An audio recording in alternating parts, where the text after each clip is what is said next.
This is the Baymal Podcast with Marty Solomon. I'm his co-host, Brent Billings. Today we look at the story of the feeding of the 4,000 and watch the disciples struggle to apply its meaning. Yes. So, let's see here. A few episodes ago, I maybe challenged some of our listeners, probably not all, but some of our listeners, I challenged them with this idea that the feeding of the 5,000 was all about this numerology. And then in the last episode, I challenged us by suggesting that Jesus had to, learn things. So we've had a couple tough, maybe like the disciples said to Jesus in the Gospel of John, this is a hard teaching, Rabbi. I might have some listeners going, all right, I'm struggling here. So let's see if we can wrap up some of these ideas and maybe sell us on the fact that Jesus is really doing this thing about numerology. So our passage today starts, Jesus left there and went along the Sea of Galilee. So maybe, I don't know if you want to recap the last couple of stories, give us a little bit of context about where Jesus is, what he's been doing. Well, how about you tell me what the last story was in the text, Brent? What do we have before that? So we had the woman in Tyre and Sidon. Okay. Or in the region, I guess. That's right. Okay, so that's a really good question to actually ask, because he's coming back from Phoenicia. He's coming back from that region of Tyre and Sidon, and he's coming, and he goes, on his way back, it says, how does it word it? He walks along the Sea of Galilee? So at the beginning of the 4,000 says, Jesus left there and went along the Sea of Galilee. Went along the Sea of Galilee. So maybe you could link a map, Brent, of the Sea of Galilee region, maybe one we've even used in the past. Tyre, Sidon, you're going to have to actually get a little north to find that, so you might have to find a new map. But find a map that has Tyre and Sidon, and then if you point that out, you can actually look at, if he's going to walk, he's coming back from that far northwestern region, and he's coming down along the Sea of Galilee, and from the gospel accounts, we know that he's headed into the region of the Decapolis. We've talked about the Decapolis before, and the one time that we've been here, we said there was one story where Jesus was here. This is only the second time he's going to show up here. This is going to be the first story was the story of, which story, Brent? The demon-possessed man. Yeah, the pigs, right? The demoniac and the pigs. So that was the first time, and this is the second time that Jesus has come back here, and I'm suggesting it's because, why has he come back here from Phoenicia? I think he just learned a lesson in Phoenicia, and he's thinking to himself, oh my goodness, I have to teach this to my disciples. I got to go back to the Decapolis, because if this is our mission, if this is my mission, oh man, we got a bunch of stuff to learn. And so from there, he heads straight into the Decapolis. And this time we're told, as we pointed out with that podcast with the demoniac, this time when we come, we got 4,000 people coming out to greet him. When before we just had one demoniac and a bunch of people asking him to get the heck out of here. Jesus, could you leave the region? Now he comes back and 4,000 people. That's a big deal. That's a relatively, large group. How about you read us that portion of our passage today, and we'll dive in. Jesus left there and went along the Sea of Galilee. What's our address? Oh, this is Matthew 15, starting verse 29. Okay, great. Jesus left there and went along the Sea of Galilee. Then he went up on a mountainside and sat down. Great crowds came to him, bringing the lame, the blind, the crippled, the mute, and many others, and laid them at his feet, and he healed them. The people were amazed when they saw the mute speaking, the crippled made well, the lame walking, and the blind seeing, and they praised the God of Israel. Jesus called his disciples to him and said, I have compassion for these people. They have already been with me 3 days and have nothing to eat. I do not want to send them away hungry, or they may collapse on the way. His disciples answered, Where could we get enough bread in this remote place to feed such a crowd? How many loaves do you have? Jesus asked. 7, they replied, and a few small fish. He told the crowd to sit down on the ground. Then he took the 7 loaves and the fish, and when he had given thanks, he broke them and gave them to the disciples, and they in turn to the people. They all ate and were satisfied. Afterward, the disciples picked up 7 basketfuls of broken pieces that were left over. The number of those who ate was 4,000 men, besides women and children. After Jesus had sent the crowd away, he got into the boat and went to the vicinity of Magadan. All right, so the first time we had a feeding of 5,000. Now we have a feeding of 4,000. Now, a few podcasts ago, I suggested that all the numbers in the feeding of the 5,000 mattered. So maybe we should do just a quick review here, Brent, of numbers.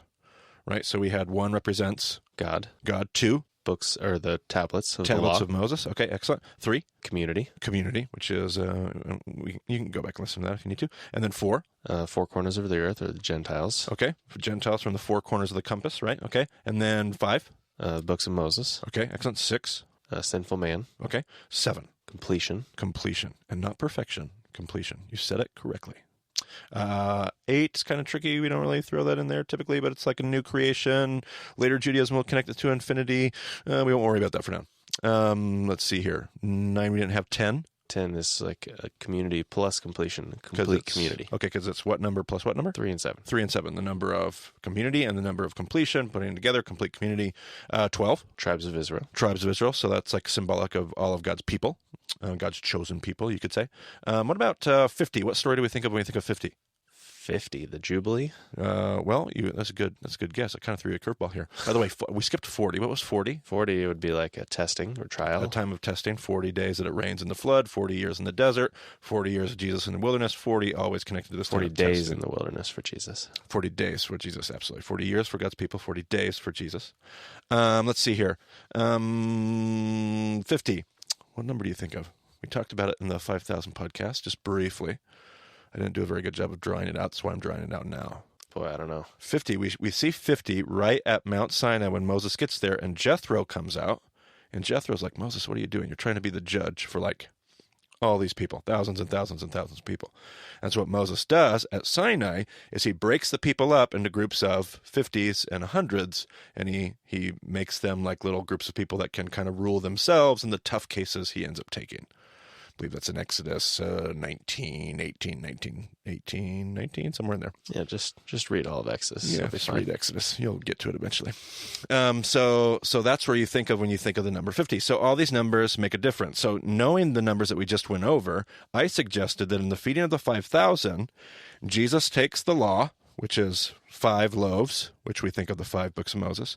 He takes the 2 fish, which would be the 2 tablets, which means that Jesus is taking the complete law.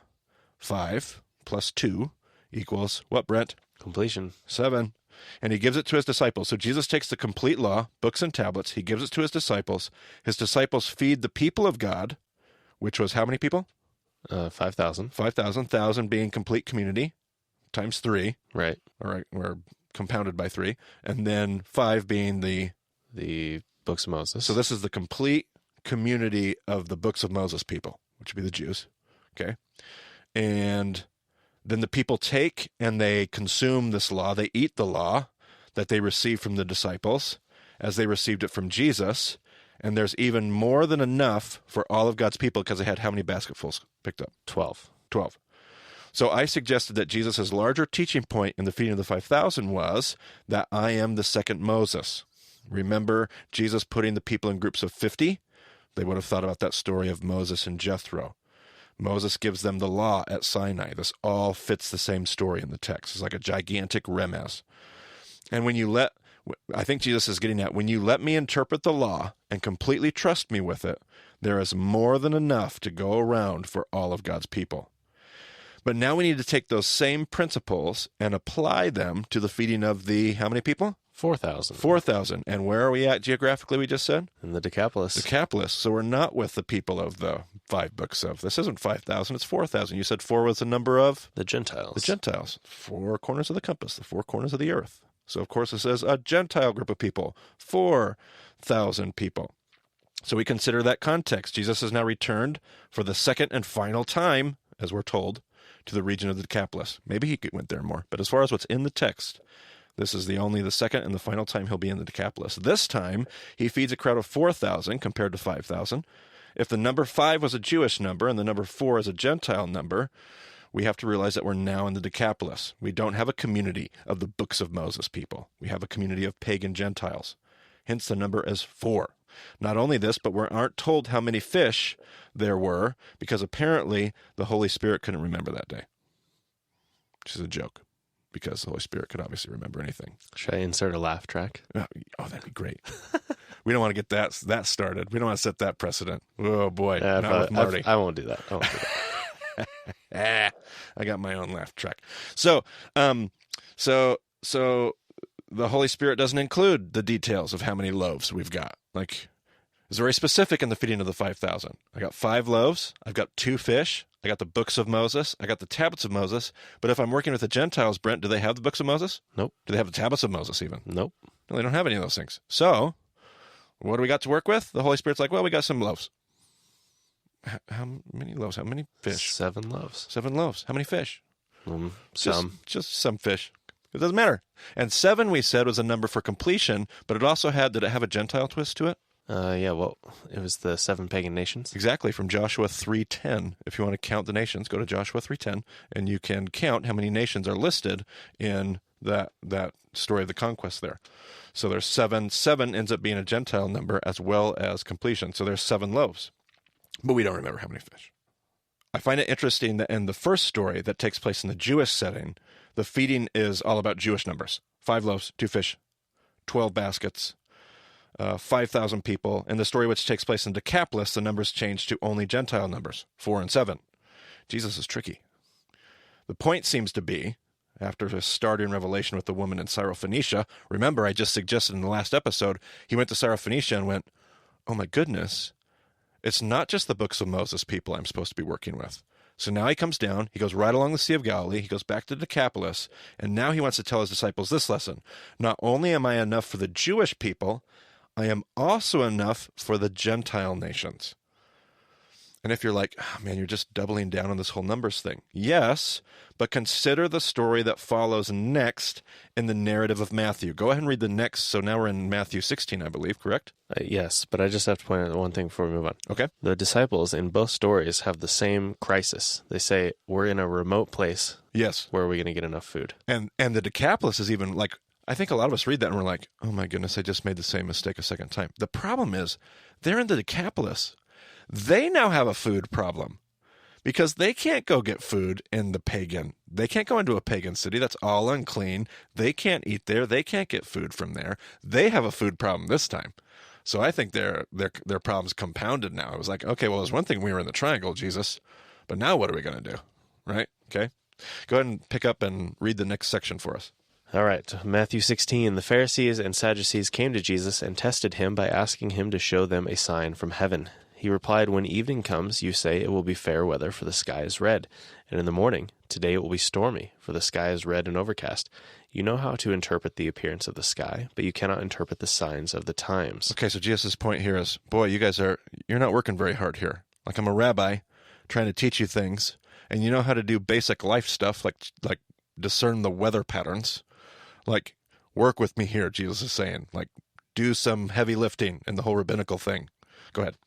A wicked and adulterous generation looks for a sign, but none will be given it except the sign of Jonah. Jesus then left them and went away. Okay, so Jesus has this moment with the, who is it that's talking to him? Pharisees and Sadducees. Pharisees. So now he's apparently back in his, he went back to Magadan, so that's on the other side. It's back on the other side of the sea. And now the Pharisees come to him and they want a sign. And Jesus just got done with a little special field trip with his disciples over on the other side of the sea, on the Decapolis. And Jesus is like, you want a sign, but no sign will be given to you, the sign of Jonah. But now we have to go back in our minds to a few podcasts ago. You'll remember we talked about the sign of Jonah all the way back. It appears to me Matthew is very strategic in how he references this. He doesn't do the whole 3 days and 3 nights in the earth, which is what we wrestled with earlier. There's no reference here to the resurrection. Jesus' point here cannot be the resurrection. That's not the sign of Jonah. Here the reference seems to be a clear reference to the Gentiles, which is what we suggested episodes ago was Jesus' original point about the sign of Jonah. You want another sign? And maybe this is the second time the Pharisees have asked for a sign. Jesus is like, you still want a sign? I'm telling you, the Gentiles get this. I just got back from the other side of the lake. The Gentiles are getting this. Go ahead and keep reading. When they went across the lake, the disciples forgot to take bread.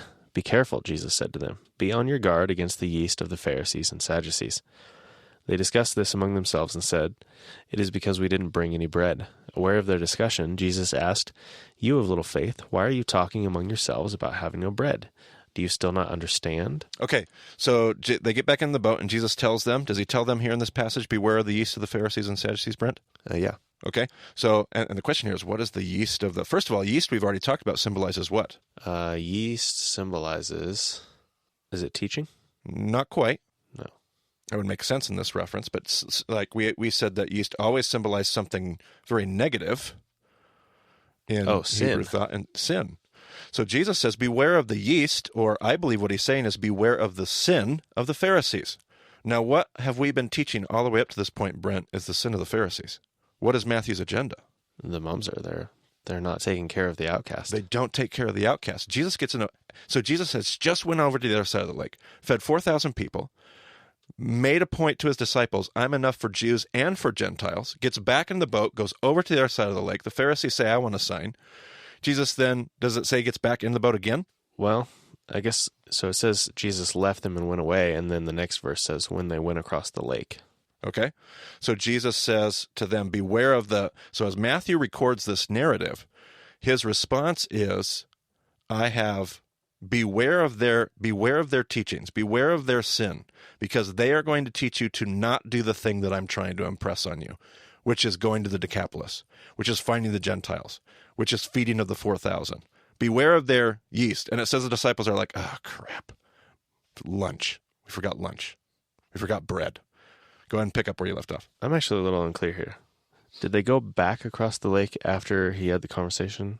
Matthew does change this. We're about ready to jump over to Mark here in just a moment, and I think Mark does this chronologically much, much better.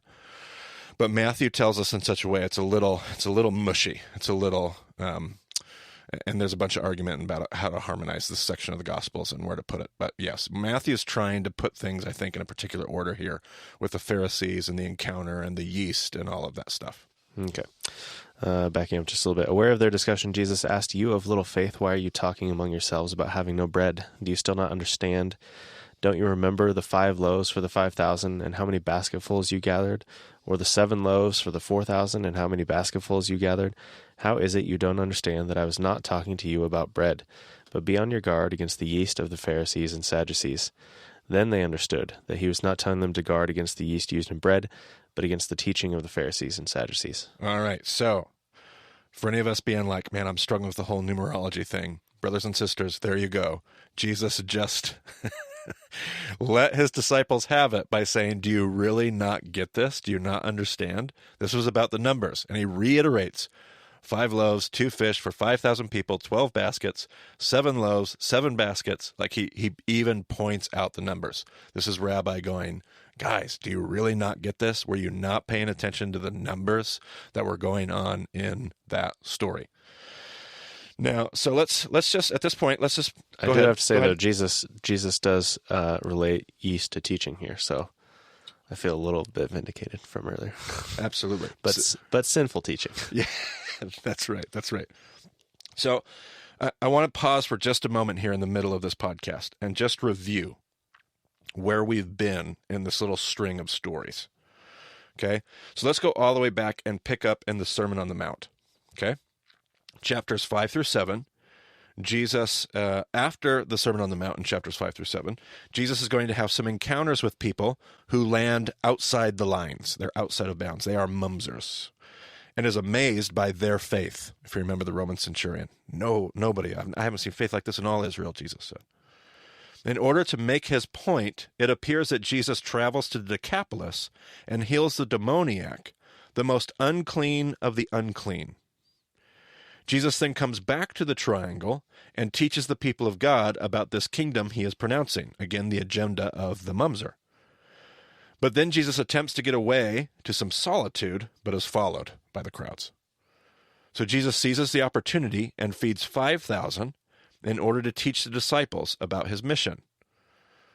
The next story is Peter walking on water, which, by the way, could be seen as an affirmation that the disciples have what it takes to do what Jesus is telling them to do, because in the feeding of the 5,000, it appears that a major part of that teaching is Jesus saying, I'm going to take the law and I'm going to give it to you. Jesus doesn't wander around and hand out bread and fish. Jesus says, I'm going to take the law and give it to you, disciples, and you, disciples, play a critical role in this mission of God and the bringing of kingdom. I think that's an amazing point, actually. Yeah. I feel like most of the time you read that, it's like, oh, well, the disciples are just the lackeys. Right. But that's not what Jesus is doing with it. Yes, and if that is as big of a point as you and I might be suggesting here, the walking on water makes sense as the next story. Because it's like Jesus saying, guys, you can do this. You can bring kingdom. You can bring kingdom. So then after that, Jesus finally does get away to Phoenicia, gets a little R&R. And while there, Jesus realizes that his mission is even bigger than he originally thought. It's not just for the lost sheep of Israel. It's actually for the outsiders. I don't know how much R&R was there. I know. The disciples kind of made it sound like the woman was pestering them. Yeah, I know. Let's hope he got some little. Hey, can you make her go away? Yeah. Please. Let's hope that outside that encounter he got some rest, right? So Jesus immediately puts this newfound lesson that I think he's learned himself. He now puts that lesson to action by traveling back to Decapolis and feeding not 5,000, but 4,000. And finally, Jesus tells the disciples to beware of this sinful teaching of the religious leadership that will tell them that you shouldn't do this. You shouldn't go to Decapolis. You shouldn't let them come in. You shouldn't feed 4,000 people. You shouldn't care about the mumser. The mission of Jesus fits perfectly with Matthew's larger agenda of the outsider. Now, if we want to put the cherry on top, I think we need to go to Mark chapter 8, and we need to add to this story that we're looking at in Matthew, a story that Matthew doesn't include, because I think it just nails it. So beautiful. So go ahead and read. What's the address here from Mark that you got? Chapter 8, verse 22, starting. They came to Bethsaida, and some people brought a blind man and begged Jesus to touch him. He took the blind man by the hand and led him outside the village. When he had spit on the man's eyes and put his hands on him, Jesus asked, "Do you see anything?" He looked up and said, "I see people. They look like trees walking around." Once more Jesus put his hands on the man's eyes. Then his eyes were opened. His sight was restored, and he saw everything clearly. Jesus sent him home, saying, "Don't even go into the village." Uh-oh, Brent. Apparently Jesus didn't get enough of his little mini sabbatical. You're right. Because he can't even complete his miracles. He's having a hard time getting the whole miracle mojo going. You know, what are you going to do? Or is he? Is there something going on here that Jesus is doing on purpose when he heals but doesn't heal this blind man? And notice, by the way, he gets into Bethsaida. He grabs a blind man and does what? Takes him outside of the village. Takes him outside, because this guy is a prop. And I know that sounds cold and people hate it when I do this teaching, but you have to understand that miracles that Jesus does, are not it's not to prove that he's anybody, because he just grabbed this guy and took him outside the village privately, just with him and his disciples, because this guy is a prop. It's not that Jesus doesn't care about him, but that's not why Jesus has pulled the boat over, because he's literally in this boat in Mark. It's almost like he says, like an angry parent, "Pull the boat over. You guys are arguing about lunch? You're kidding me." So he pulls the boat over to Bethsaida, goes and finds a random blind beggar, pulls him outside of town, has a teaching lesson. In typical rabbinic fashion, Jesus has turned this scenario into a teaching prop. If you remember, when Jesus tells the disciples to beware of the yeast of the Pharisees and Sadducees, the text tells us they are confused and begins discussing the food supply or lack thereof, and Jesus' response seems to be, "You've got to be kidding me. After all of that, after the 5,000 and the woman with her daughter in Syrophoenicia and the 4,000 in Decapolis, you think I'm talking about food?" Go back, actually, Brent, and read. We've already read it in Matthew, but listen to how Mark records Jesus' conversation in the boat. Go back up and tell us what verses you're going to read here. Starting in verse 14. The disciples had forgotten to bring bread, except for one loaf they had with them in the boat. "Be careful," Jesus warned them. "Watch out for the yeast of the Pharisees and that of Herod." They discussed this with one another and said, "It is because we have no bread." Aware of their discussion, Jesus asked them, "Why are you talking about having no bread? Do you still not see or understand? Are your hearts hardened? Do you have eyes but fail to see, and ears but fail to hear?" And now notice, that verse is not in Matthew. That verse is, Matthew did not include the statement, "Do you have eyes but you cannot see, but ears and you cannot hear?" Go ahead and finish. "And don't you remember, when I broke the 5 loaves for the 5,000, how many basketfuls of pieces did you pick up?" 12, they replied. And I love that Mark has them they have to actually answer the question. Matthew just has Jesus pointing it out. But Mark has them Jesus is "How many baskets?" Because he wants them to answer. "How many baskets?" Okay, keep going. "And when I broke the 7 loaves for the 4,000, how many basketfuls of pieces did you pick up?" They answered, 7. He said to them, "Do you still not understand?" So even more clearly stated in Mark's record, Jesus is "Do you not get this? How many basketfuls did you pick up?" And at this point, all of a sudden in Mark, Jesus says, "Pull the boat over." He grabs a blind man, takes him outside of town, heals him so that he can see, but he really can't see. Because what was the line that he said to his disciples in the boat, Brent? "Do you have eyes but fail to see?" I think Jesus half heals this guy and stares at his disciples in the eyeballs and goes, "You've got to be kidding me." And I think they all hang their head and they go, "Ugh, we get it now. Sorry, Rabbi." And then Jesus completes the healing because it would be really lame to make the guy blind again and send him back into town. So he completes the healing and then sends him on his way, right? Jesus asks them if they have eyes, but they cannot see. The rabbi promptly demands they pull the boat over, stomps into Bethsaida, grabs a blind man, pulls him outside of town, heals him, kind of, quote unquote, in a way that he has eyes and he cannot see. I imagine Jesus putting his hands on his hips, looking around at the disciples who begin to hang their heads. He finishes the healing of the man and sends them on his way. This is a perfect example of Jesus' miracles being a teaching tool and not about the content of the miracle itself. This blind man is nothing more than a prop for Jesus' teaching, but Jesus' point still stands out to his disciples. I am here to reach the whole world. This kingdom business is about everybody. All the people you thought were out are more in than you ever realized. Watch out for the religious. They aren't going to like this message much. And this lesson is going to mean so much to Jesus that he's about to lead his disciples on a hike that will make his trip to the Decapolis look like a ride on a carousel. And that is a little tidbit of where we're headed next. Oh, there's so much left to cover. So much. It's very exciting. Yes. I got to say that episode didn't last as long as I expected it to. We covered a lot of ground. We did. Covered a lot of ground. Just kept on moving.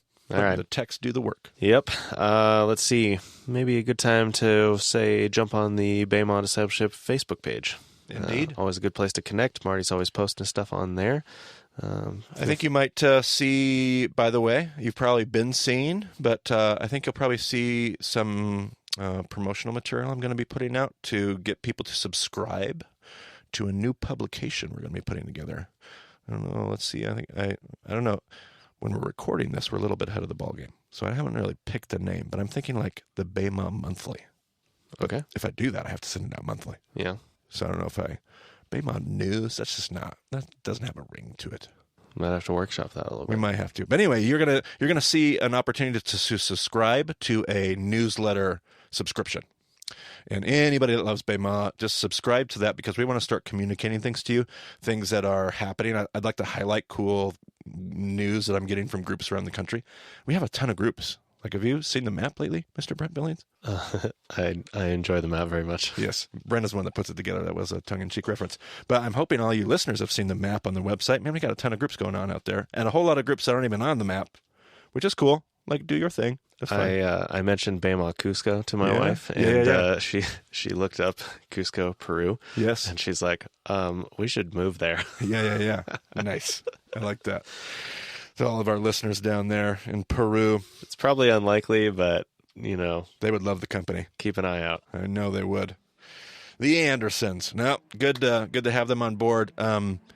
Anyway, I'd love to send news like that out and about, and I'd love to talk about things that we have coming up. I get emails every week, about 4 or 5, about Israel trips that are coming up in 2020.